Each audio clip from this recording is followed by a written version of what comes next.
L 형용사와 부사 들어가겠습니다. 형용사와 부사. 얘들아 형용사 안에 무엇일까요? 형용사는 무엇일까요? 명사 수식. 오, 좋아요. 자, 형용사라고 하는 건 첫 번째 명사를 수식하는 역할을 해줘요. 명사를 수식해준다. 명사를 어떻게 수식하냐면 명사를 기준으로 명사 앞에도 명사 뒤에도 전부 다 명사를 꾸며주는 형용사 자리입니다. 형용사는 영어로 adjective라고 해서 A로 쓰겠습니다. adjective 형용사입니다. 명사를 수식해줘요. 자, 그 다음에 형용사하면 두 번째 역할이 뭘까요? 보어로 사용이 되는 건데 보어로 사용이 된다라고 하는 건 우리가 몇 형식? 2형식과 5형식을 떠올려주면 됩니다.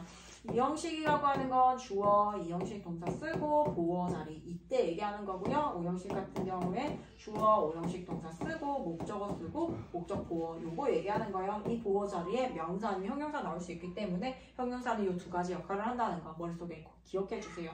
자, 명사 수식은 꾸며주는 말이기 때문에 없어도 상관없는데 보어 같은 경우에는 반드시 존재해야 되기 때문에 문장의 필수 요소 자리에 나오기 때문에 생략할 수 없습니다.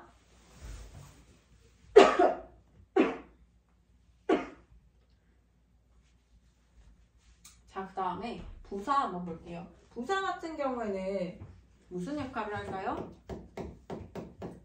부사 한번 볼게요. 부사는 첫 번째 뭘 꾸며줄까요? 동사도 꾸며주고 명사도 꾸며주고 또 다른 부사도 꾸며주고 또 마지막 문장 전체를 수식해줍니다. 문장 전체 수식이에요. 자, 부사는 명사를 꾸며주는 건 형용사이기 때문에 명사 꾸미는 거 빼고 싹 다 꾸며줄 수 있는 게 부사가 하는 역할이에요. 자, 부사는 영어로 adverb입니다. 그래서 얘는 ad로 표기하거나 사전에는 adv까지 나온 걸 부사라고 해요. 부사는 보통 해석, 얘는 일단 문장의 필수 요소예요, 아니에요? 문장의 필수 요소가 아닙니다. 문장의 필수 요소가 아니다. 그리고 얘네의 생김새는요, 형용사, 단어 같은 경우에는 형용사를 ly를 붙인 형태로 사용되어서 해석이 뭐뭐하게 라고 해석이 되는 경우가 많고요. 그 다음에 또 어떻게 생긴 것들? 전치사 플러스 명사 형태들도 있고요. 그 다음에 투부정사의 부사적 용법들도 있다. 이런 애들을 부사라고 한다. 문장의 다음 형용사의 쓰임으로 가보겠습니다. 얘들아, 형용사의 쓰임에 가면은 선생님이 조금 전에 설명했던 그 형용사 역할과 그 다음에 보어로 사용되는 아이 두 가지로 나눠지는데요. 용어가 달라져요. 일단 형용사의 수식용법이다 라고 하는 건 뭐냐면 명사를 꾸며주는 걸 수식용법이라고 하거든요. 명사나 대명사를 앞이나 뒤에서 꾸며줍니다. The tall building. 얘들아, 더가 나왔다라고 하는 건요, 최종적으로 명사가 나와줘야 돼요. The tall까지가 아니고 building이라고 하는 명사가 나와준다라는 거죠. 그러면 더하고 명사 사이에 윤성아, 더하고 명사 사이에 이 명사를 꾸며줄 수 있는 뭐가 나올 수 있다? 형용사가 나올 수 있다. 그래서 the building, 그 큰 빌딩에 stood out in the skyline. She wants to do. 그녀는 하고 싶어요. 여기까지 동사로 볼게요. 그녀는 하고 싶습니다. 무엇을 누리라는 목적어인데요. 우리가 명사가 있을 때 단어 형용사는요, 짧기 때문에 명사 앞에서 꾸며주는 게 원칙이지만 thing이나 body나 뭐으로 끝나는 명사는 우리 형용사가 뒤에서 수식한다 라고 배웠던 거 생각나죠? thing, body, 원으로 끝나는 명사는 단어 형용사도 뒤에서 꾸며준다. 자, 그 다음에 이게 바로 명사를 꾸며주는 걸 수식용법이라고 합니다. 그리고 수식용법 말고요, 이렇게도 한번 써볼게요. 한정적 용법이라고 써주세요.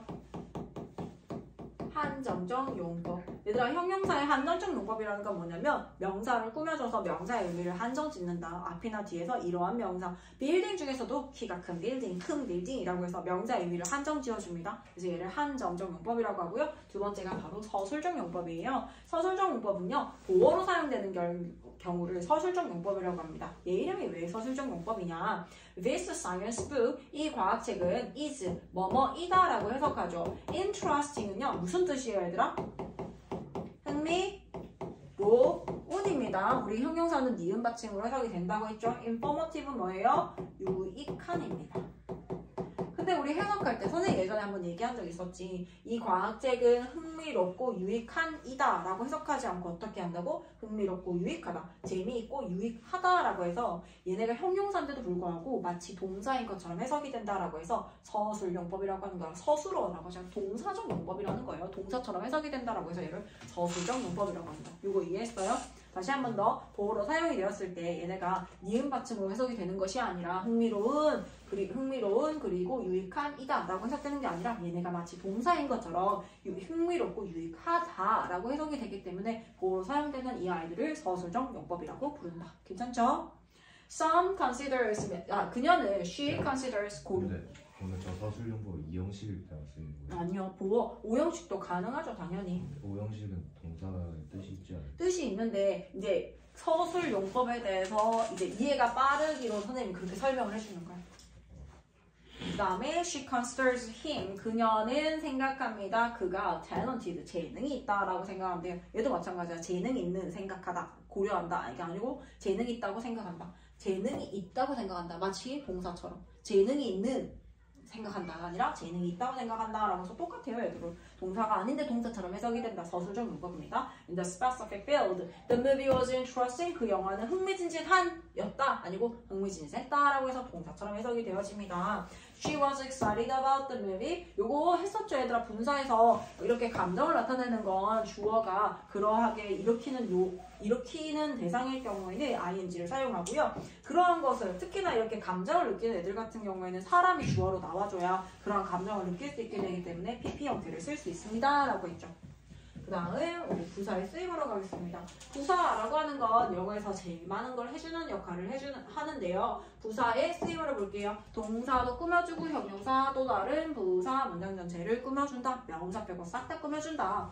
He carefully dug. 얘들아 주어하고 동사 사이에는요. 주어인 명사를 꾸며주는 형용사가 나올 수도 있고요. 이렇게 단어 형태 같은 경우는 거의 대부분 부사로서 뒤에 있는 동사를 수식해줍니다. He carefully dug 안 됩니다. He carefully dug 조심스럽게 팠다. 말 그대로 동사를 수식해주는 거예요. Under the rock. William은 studied 공부했어요. Really hard 라고 해서 really도 부사, hard도 부사예요. 열심히입니다.